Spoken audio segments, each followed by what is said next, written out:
நம்ம எல்லாருக்கும் ஒரு எதிர்ப்பு சக்தி 24 hours 7 days a week 365 days a year allergy எதிர்ப்பு நடந்துகிட்டே இருக்குது. நமக்கு தெரியாமலே நமக்கு ஹெல்ப் பண்ணிகிட்டே இருக்குது. அது வந்துட்டு ஆன்டிபாடிஸ், அது பேர் ஆன்டிபாடிஸ்.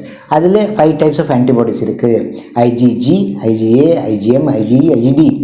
இது எல்லாமே ஆன்டிபாடிஸ் நமக்கு பாதுகாப்பு கொடுக்குறது, சோல்ஜர்ஸ் போல். ஆனால் கொஞ்சம் பேருக்கு சின்ன வயசில் ஐஜிஜி ப்ரொடக்ஷன் கம்மி இருக்கும், அது பதிலாக ஐஜிஜி ஆன்டிபாடிஸ் இருக்கும். இந்த ஃபேமிலி ஹிஸ்ட்ரிக்குன்னு சொல்லியிருக்கேன், அவர் கொஞ்சம் ஐஜிஜி ஆன்டிபாடிஸ் இருக்க சான்ஸ். அந்த மாதிரி பீப்புள் தான் அலர்ஜி. இந்த ஐஜிஜி ஆன்டிபாடி சும்மா இருக்காது. ஒரு நம்ம பாடியில் அலர்ஜி செல்ஸ் இருக்குது, மாஸ் செல்ஸ், பேசோஃபில்ஸ்னு, அதுமாரி உட்காந்துட்டு அது உடச்சிட்டு அது உள்ள இருக்கிற கெமிக்கல்ஸ் வெளியில் வரும். அந்த கெமிக்கல்ஸ் தான் உடம்புல ரியாக்ஷன் ஆகும். இந்த கெமிக்கல்ஸ் தான் ஹிஸ்டமின்னு சொல்கிறோம்.